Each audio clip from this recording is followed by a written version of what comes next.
റൂഹദാ വേർപിരിയുകയാണ്. ആത്മാവിനെ വേർപെടുത്തുന്നതാകുന്ന ഘട്ടം എല്ലാവരും പൊട്ടിക്കരഞ്ഞുകൊണ്ട് നിലകൊള്ളുമ്പോ വേദന കൊണ്ട് പൊളഞ്ഞുവന്ന മനുഷ്യ, റൂഹ് പിരിഞ്ഞതാകുന്ന മനുഷ്യ, നിന്നെ കൊണ്ടുപോയി കുളിപ്പിച്ച് കഫൻ ചെയ്ത് മയ്യത്ത് നിസ്കരിച്ചിട്ട് പള്ളിക്കാട്ടിലേക്ക് നിന്റെ മക്കള് കൊണ്ടുപോകുന്ന ഘട്ടത്തിൽ ആ മയ്യത്ത് കട്ടിൽ വിളിച്ചു പറയുകയാണ്, ഖദ്ദിമൂനി ഖദ്ദിമൂനി, എന്നെ കൊണ്ടുപോകണേ, വേഗം കൊണ്ടുപോകണേ, എന്നെ എത്രയും പെട്ടെന്ന് ഖബറിലേക്ക് കൊണ്ടുപോയി വെക്കണേ. ആരുടെ ജനാസയാണ് ഇങ്ങനെ വിളിച്ചു പറയുക? ഇൻകാനത്ത് സാലിഹത്താ, സാലിഹായ മനുഷ്യന്റെ ജനാസയാണെങ്കിലാണ് ഇത് പറയുക എന്ന് നബിയുനാ റസൂലുള്ളാഹി.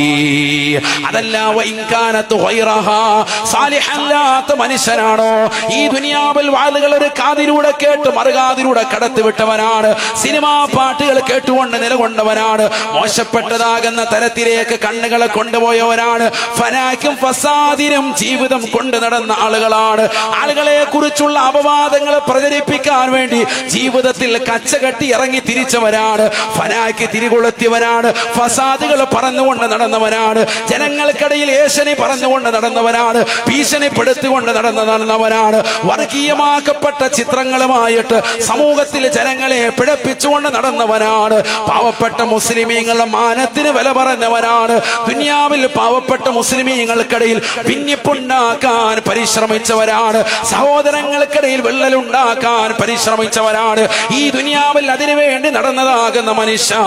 അല്ലാഹുവിന്റെ റസൂല് പറയുകയാണ്, വഇൻകാനതു ഗൈറഹാ, സാലിഹല്ലാത്ത മനുഷ്യനാണോ, അവന്റെ റൂഹിനെ വേർപിരിയുകയാണ്. അവന്റെ മയ്യത്ത് കട്ടിൽ ഇതാ ജനങ്ങൾ കൊണ്ടുപോകുമ്പോ ആ മയ്യത്ത് കട്ടിൽ വിളിച്ചു പറയുകയാണ്, യാ വൈലത്താ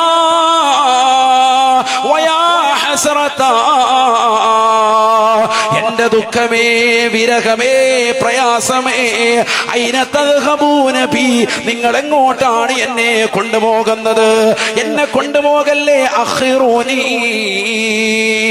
അഖിറൂനി അഖിറൂനി, എന്റെ റൂഹിനെ ഒന്ന് നിങ്ങൾ പിന്തിക്കുമോ, എന്റെ ശരീരത്തെ ഇവിടെ ഒന്ന് വെച്ചേക്കുമോ, എന്നെ ഖബറിലേക്ക് കൊണ്ടുപോകരുതേ. കാരണം ഖബറിൽ അവനുള്ള ശിക്ഷ അവന് വ്യക്തമാണ്. നേരത്തെ സാലിഹായ മനുഷ്യൻ എന്നെ കൊണ്ടുപോകാൻ നിർബന്ധിക്കുന്നത് ആ ഖബറിൽ അവൻ എന്തുള്ളതാകുന്ന ആനന്ദങ്ങൾ അവൻ ദുനിയാവിൽ നിന്ന് തന്നെ മനസ്സിലാക്കിയവനാണ്. ഖുർആനിലൂടെ, ഹദീസിലൂടെ, ഇമാമിങ്ങളുടെ വാക്കിലൂടെ, അയിമ്മത്തിന്റെ വചനങ്ങളിലൂടെ, ഖുതബാക്കളുടെ പ്രഭാഷണത്തിന്റെ സദസ്സുകളിലൂടെ സാലിഹീങ്ങൾക്ക് ഖബറിൽ കിട്ടുന്ന ആസ്വാദനങ്ങൾ ആസ്വദിക്കുമെന്ന് വ്യക്തമായി തിരിച്ചറിഞ്ഞിട്ട് സാലിഹായ ജനാസ പറയും, എന്നെ വേഗം കൊണ്ടുപോകണേ. മോശപ്പെട്ട ജനാസ പറയും, എന്നെ പിന്തിക്കണേ, കൊണ്ടുപോകല്ലേ കുടുംബക്കാരെ. അല്ലാഹുവിന്റെ റസൂല് പറയുകയാണ്, അത് വഹിക്കുന്നതാകുന്ന ഒരു കുടുംബാദികളും ഈ മയ്യത്തിന്റെ ദീനരോധനങ്ങൾ കേൾക്കുകയില്ല. അത് കേട്ടാൽ അവർ ബോധരഹിതരായി പോകുമെന്നും നബിയുനാ ശഫീഉനാ റസൂലുള്ളാഹി. അതുകൊണ്ട് പ്രിയപ്പെട്ട മുസ്ലിമേ, ഒരു വേളയൊന്ന് ചിന്തിക്കണം.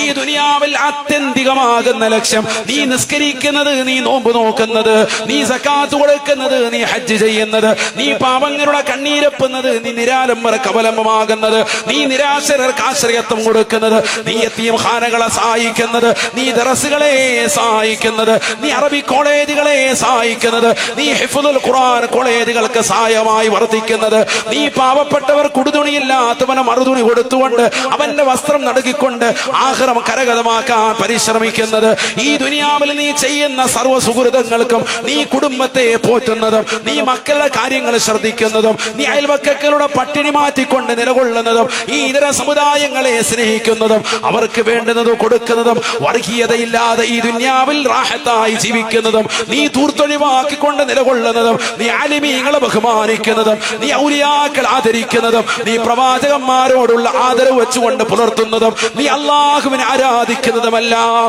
ആത്യന്തികമാകുന്ന ലക്ഷ്യം അത് സാലിഹാവുക എന്നുള്ളതാണ്. തവഫനി മുസ്ലിമാ വഅൽഹിഖ്നി ബിസ്സാലിഹീൻ.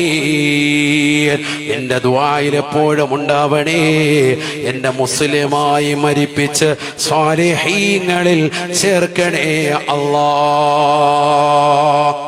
അതാണ് നമുക്ക് വലുത്. അല്ലാഹു സാലിഹീങ്ങൾ ചേർക്കട്ടെ.